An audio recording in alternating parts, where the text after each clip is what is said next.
खण्डमण्डलाकारं व्याप्तं येन चराचरं तत्पदं दर्शितं येन तस्मै श्रीगुरवे नमः। तस्मै श्रीगुरवे नमः। तस्मै श्रीगुरवे नमः। प्रिय विद्यार्थियों, आज हम मंदाक्रांता छंद के विषय में अध्ययन करेंगे। सबसे पहले उसके लक्षण पर चर्चा करते हैं। मंदाक्रांताम बुधिर सनगई मो भनौ तौ ग युग्मम। एक बार इसका पदच्छेद करके हुए ध्यान से देखिएगा। मंदाक्रांता अम्बुधि रस नगई मो भनौ तौ ग युग्मम। अब इसकी वृत्ति को देखेंगे। यह एक वार्णिक छंद है। अभी तक हमने जितने भी छंद देखे हैं उनमें से मात्रिक की तो अध्ययन नहीं प्रारंभ किया था हमने। अभी जिन पर भी चर्चा की है वह एक वार्णिक छंदों पर ही की, तो यह भी एक वार्णिक छंद है। उसी क्रम में इस छंद में 4 चरण होते हैं। गायत्री इत्यादि छंदों को छोड़ दें तो प्रायः हमने जितने भी छंद पढ़े हैं उनमें हमने 4 चरण देखे ही हैं। प्रत्येक इस छंद के प्रत्येक चरण में 17 वर्ण होते हैं। 11 वाले देख लिए, 8 वाले, 12, 14, 15, मालिनी तक हमने देख लिया। मंदाक्रांता में 17 वर्ण होते हैं। इस छंद के प्रत्येक चरण में गणों का क्रम क्रमशः मगण, भगण, नगण, तगण, तगण, गुरु और गुरु होता है। कैसे? मो, मो यानी मह, मो, भनौ भ च न च, भगण और नगण, मऊ भनौ तौ, तौ यानी तह च, तगण और तगण। तत्पश्चात ग युग्मम, ग युग्म यानी गुरु 2 होंगे। मगण, भगण, नगण, तगण, तगण, गुरु और गुरु, ये इसके गणों का क्रम रहेगा। इसके पश्चात इसकी यति कहाँ रहेगी है? प्रत्येक चरण में क्रमशः चतुर्थ, षष्ठ और सप्तम वर्ण पर यति होती है। यह कैसे हमने देखा? तो मैंने पिछली बार भी बात कही थी। तो ये कहा था कि छंद शास्त्र में किसी भी संख्या को डायरेक्ट संख्या के रूप में न कह करके एक प्रतीक के रूप में किसी ऐसी वस्तु या पदार्थ का नाम लिया जाता है जिसकी संख्या निर्धारित हो। जैसे वेद, वेद का नाम आते ही हमारे वेद कितने भैया? 4 वेद आ जाते हैं। आंखें कितनी है? 2 आंखें हैं। तो हमारे आचार्यों ने छंद के लक्षण के निर्धारण करते हुए संख्या न लिख करके उन संख्यावाची कुछ ऐसे विशिष्ट पदों को लिख लिया।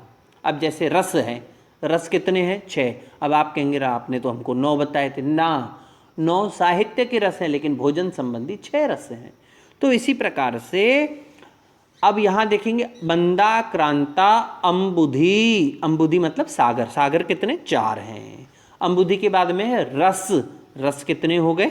6। और नग यानी पहाड़, पर्वत कितने हैं? 7 पर्वत। तो चौथे, छठे और 7वें वर्ण पर यति होती है। अब इसका उदाहरण बहुत प्रचलित उदाहरण है। कालिदास के द्वारा रचित मेघदूत के प्रथम पूर्व मेघ का ही यह श्लोक है। बड़ा सुंदर उदाहरण है। कहा जाता है कि अगर कालिदास यह श्लोक नहीं लिखते तो मेघदूत की सार्थकता समाप्त हो जाती। कैसे? इस विषय में चर्चा हम कभी कालिदास के विषय में चर्चा करते हुए करेंगे। आज पहले इसकी छंद को देखते हैं। पूरा का पूरा मेघदूत जो है वह मंदाक्रांता छंद में लिखा गया है, कश्चित कांता से लेकर के आगे तक। यह 5वां, संभवतः चौथा या 5वां श्लोक है। आप देखिएगा।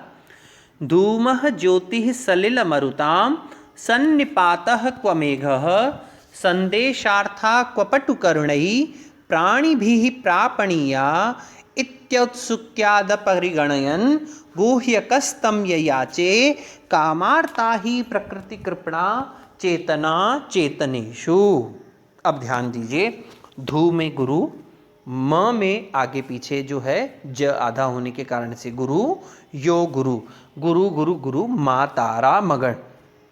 ती में गुरु विसर्ग होने के कारण स लघु, ली लघु, फिर गुरु लघु लघु, भा न स भगण, फिर ल म रु लघु लघु लघु नगण, फिर आता है ताम में गुरु, सन गुरु, नी लघु, ता रा ज तगण गुरु, पा में फिर तह में गुरु और क्व के व में लघु, ता रा ज तगण, फिर में गुरु और घ में गुरु। तो देखिए मगण, भगण, नगण, तगण, तगण, गुरु और गुरु हुआ।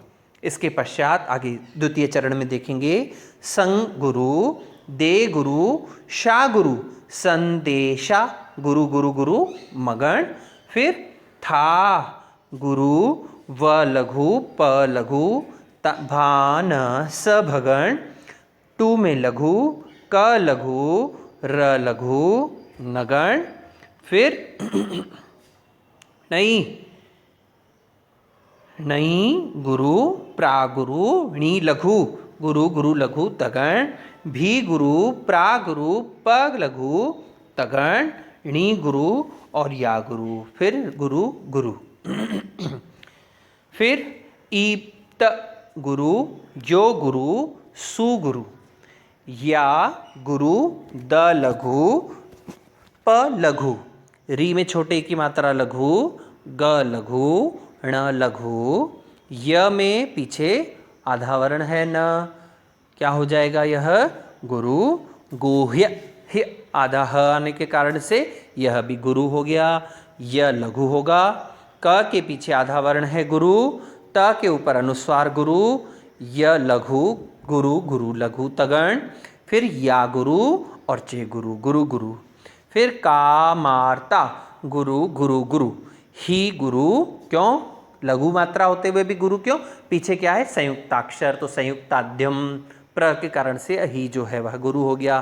प्र का र लघु है, ह्रस्व है, अ है, तो इसीलिए लघु, क्री लघु, तो गुरु लघु लघु, फिर ती लघु, क्री लघु, प लघु, फिर णा गुरु, चे गुरु, त गुरु, त लघु आ जाएगा, गुरु गुरु लघु, ना गुरु, चे गुरु और त लघु, और नेशु गुरु और गुरु, म भ न त त गुरु गुरु। एक बार इसका उच्चारण करके देखते हैं कैसे इस स्वर का, इस छंद का उच्चारण किया जाता है। ध्यान से देखिएगा यति कैसे आती है।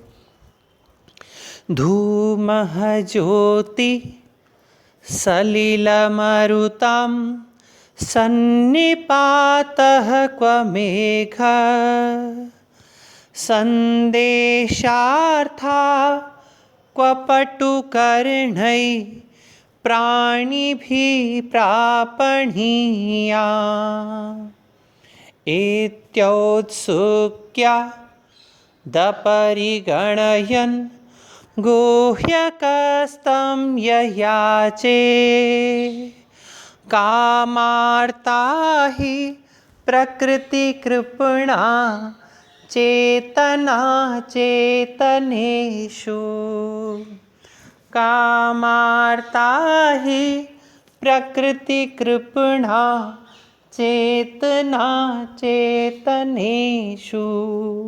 एक बार फिर इसका उच्चारण करके देखते हैं हम। धूमः ज्योति सलिलमरुतां सन्निपातः क्व मेघः संदेशार्था क्व पटुकर्णै प्राणिभिः प्रापणीयाम् इत्योत्सुक्या दपरिगणयन् गुह्यकस्तं ययाचे कामार्ता हि प्रकृतिकृपणा चेतना चेतनेषु। दूसरा उदाहरण देखेंगे, मेघदूत का ही प्रथम श्लोक है यह।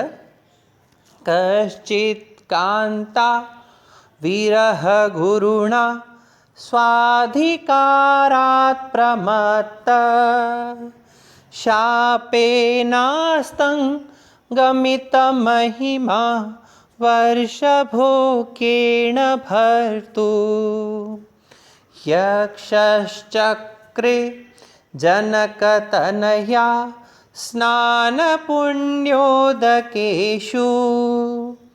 स्निग्धछाया तरुषु वसतिं रामगिर्याश्रमेषु। बड़ा सुंदर सा इसका उच्चारण किया जाता है, इसका सस्वर गायन।